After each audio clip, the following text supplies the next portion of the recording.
Mr. Hurgan, welcome to our studio and thanks for accepting our request. Pleasure. Allow me to start with last night's event, a message to young professionals in cooperation with Oxford University Cyprus and Terra Cypria. What is that message? You know, it was a relatively long evening, but the key message really was people need to change the debate in Cyprus, and we need to ensure that media such as yourselves actually change the debate to things about the future of Cyprus and not this constant refrain about what happened in the past. Cyprus has an opportunity to really grow its economy by focusing on things that matter, and by disaggregating the economy into pieces and really getting the whole debate into an election year about the future prosperity of the country rather than about some of the more, what I might describe as myopic topics of the past. You've been in Cyprus for a while now, 2 years. So what is your impression regarding young professionals and human resource in general? Cyprus has got some of the smartest people I've ever worked with. And I've run a bank in the past with 52 countries. I've run businesses in New York, in London, in Hong Kong, in Amsterdam. And actually, the people in Cyprus stand as well as any professional I've come across. So there's no lack of brain power, and there's no lack of competence. What we do need, though, is just new ideas, fresh ideas, and a little more bravery. But we have all the talent to make this success. Mm-hmm. So you mentioned in the past that there were political interventions to your work. And I was wondering what type of interventions you had so far and how much did they affect your work? Well, so let's be clear. So there hasn't been any decision that we've made in the bank that was politically motivated. And there hasn't been any attempt to directly influence me or the decisions of the executive of the bank politically. So that's important. Now, is there political engagement? Yes, there is. So we are in a constant dialogue with the government, as you'd expect us to be, to ensure our agendas are consistent. And we are cognizant of and engaged with the Parliament through the legislative agenda that has been essential to create the conditions for recovery in Cyprus. But there hasn't been political interference. Cyprus is a small nation. I come from a small nation, Ireland. The country is very intertwined, and the political debate is often confused as helpful with the commercial debate. I think that some of the legislative discussions that have occurred last year have been damaging to the country and therefore slowing of the bank's progress. And an example of that is the foreclosure legislation, where it's a year late in being put in place, despite the fact that it was essential as a platform for the recovery and stability of the country facing into economic growth. So politics and commerce never go well together, but the political intervention in the bank has been mild, but the political noise around the bank has been high. So that affected, in a way, the bank when it came to foreclosures. Any other Look, it affects instances? It affects investor confidence, and it affects the image of Cyprus on the world stage.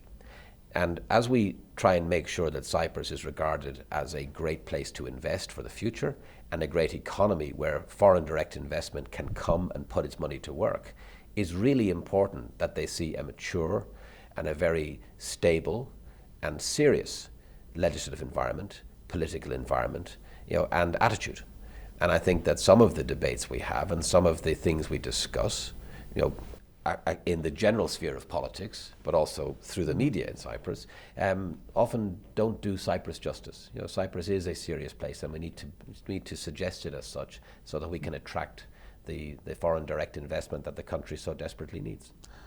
So what do you think that it should be done differently than today in order to change that debate and make Cyprus friendly for investors? Well, one of the mistakes that Greece made was that the conversation was for far too long about austerity and the past and about how hard done by the country was. And these may all be true, but it doesn't help the rhetoric, and it doesn't help the mood, and it doesn't help the attraction of the country.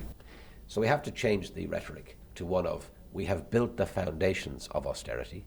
The government, in my opinion, has done a very good job of putting in place a recovery of confidence in Cyprus as a place for which investors can come. And now what we need to do is change the rhetoric to talking about the things we really need to do in each segment of the economy to ensure that people can have stability of horizon to put their money to work for the benefit of building a growing Cyprus economy. So we need to talk about widening the tourist season. We need to talk about making sure there is a proper incentive for people to invest their money here.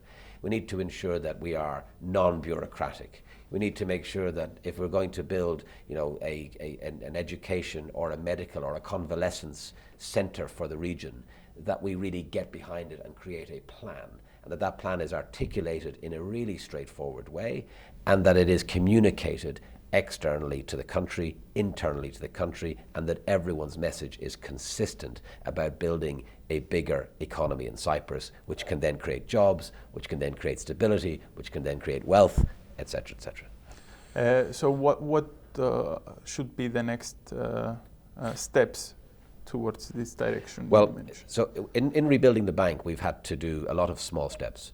And I think it's a similar discussion for the country. So yes, I'd like to see a big economic plan that we can start to talk about into the election year next year. I'd like to see, what is the country trying to be in 5 and 10 years' time? What is the 2020 vision, the 2025 vision for the nation? And how does that break down into the segments? And how is that going to be supported by legislative reform? How is it going to be supported by the Juncker plan? How is it going to be supported by tax incentive? How is it going to be supported by themes that the government and the parliament can get behind to make the country a promising place for people to come and invest? It's lots of little pieces that will add up to a consistent and coherent story about what Cyprus is going to be in 5 and 10 years' time. Taking the hydrocarbon agenda. So we know there's hydrocarbon extraction from the Levant Basin. We know we'd like to fund a pipeline to bring it here. That changes the nature of the cost of electricity. It changes the nature of the type of industry you can put onto the island. We know we have a casino coming. We know we need better infrastructure on the island. We know we need more people to come and land on the island to create the multiplier effect. Every one of these ambitions needs to be supported by more detail and more serious discussion. Not just discussion for the sake of discussion, because otherwise we end up speeding around a roundabout. Discussion to decide things we need decisions for the future. And we need energy, and we need progress. And all of these things will create momentum. They'll create a spirit of entrepreneurship. And we also need to create the conditions where an attempt at success is celebrated, even if that attempt at success in many circumstances doesn't result in great success. You were chosen to lead the biggest bank of the island towards better days at a difficult time, and you had to face important number of challenges. You are leaving in few weeks now. Where does the bank stand today? So the bank is much stronger today than it was 2 years ago. That is a fact. We started with a 10% capital ratio. We're well above the 14%. We recapitalized to 15% last year. We're running billions ahead in terms of our reduction on reliance on central bank funding. Deposits are growing. We've sold off the majority of what I would describe as managerial tourism or misadventure of strategy in the past. We have a bank that's focused on Cyprus and has a UK subsidiary that's strong. It has all of the possibilities of success now. Chapter 1 makes this bank much stronger than it was 2 years ago. Now, we still have a lot of work to do because the non-performing loans in the country is an embarrassment for the country and actually is a disgrace, and we need to fix it. And we haven't made enough progress on that. Now, some of that is legislative speed. Some of it is cultural. We need people to get over the anger, and I appreciate the anger and I understand it, but we need to get over that and start meeting our obligations. Because when a bank lends you €100, 86 cents of that €100 comes from a pensioner or someone who's saving with the bank, and we are giving it to you so you can consume your future earnings and pay it back. Not paying it back should be a societal problem, ill, and it should not be tolerated. And this is why we need strong law, and this is the next important piece to make progress on at the bank, and indeed the banking system. You said before that there is some progress regarding the NPLs. I would say that even though the parliament eventually gave all the weapons to the bank to be able to deal with the non-performing loans, I think that the progress is poor. Yeah, but the tools are not available until the 18th of August. Yes. So it's not correct to say that the Parliament has given all the tools. The Parliament delayed for a year the giving of the tools, debated them excessively, destroyed international confidence with that debate, and then gave us the tools which we can use in a month's time. So they're not yet in use. Now, the key thing about those tools is not to create mass foreclosures, and is not to sort of frighten people into a concern about their future and their housing. It's so that we can have a real conversation with a credible threat. The foreclosure law should have been in place a decade ago. There should not have been the lending and the banking system in place in Cyprus that there is, because the law was poor. We had poor lending into bad law. And what we've had to do over the last 2 years is improve the way we lend, but also seek dramatic improvement in the law. Cyprus's law was too weak and it needed to be improved. But we don't get to use it for another month. So let's be very careful about saying we are not making progress and you have all the tools. We are beginning to make progress and we don't yet have the tools. What will happen after the deadline that we have now when the law is actually available for you to use? Yeah, so we will take some cases through the courts to test whether the law is effective, and we will do that deliberately and immediately when the law is there. So you are prepared we will for do that some. day? But more importantly, and this is happening, people are beginning to realize that the bank now has a powerful and credible threat in its hands to force a better behavior by the borrower. And we should remember here, the victim here is the depositor, not the borrower. The depositor's money has been taken and not repaid by the borrowers. The depositors were then bailed into the banking system, they recapitalized it, and those borrowers continue to not pay their loans. So I have sympathy and empathy with the economic circumstances our borrowers find themselves in.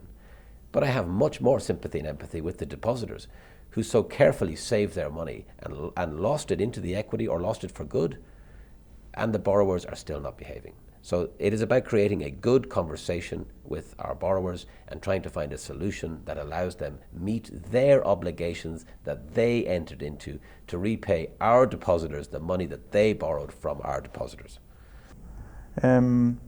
What type of loans are you after in the beginning? Well, as you would expect, we want to test the whole spectrum of loans. So it is not designed to go after the small disadvantaged person who lost their job. This is not what we're doing. And I think we need to be really clear and dispel that suggestion.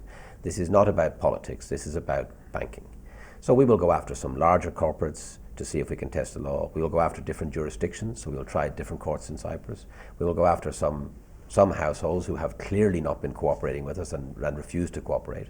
So we will take the most extreme, badly behaving customers, whether they be large or small, and we will take them through the different jurisdictions of Cyprus in a deliberate effort to test whether the law is usable and good. And it's important that it is, because if it isn't, then we have to go back and ask for changes.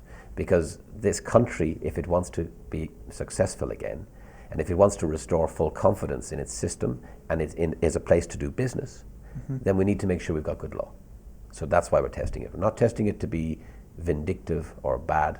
We're testing it because we need to test it to make sure it works.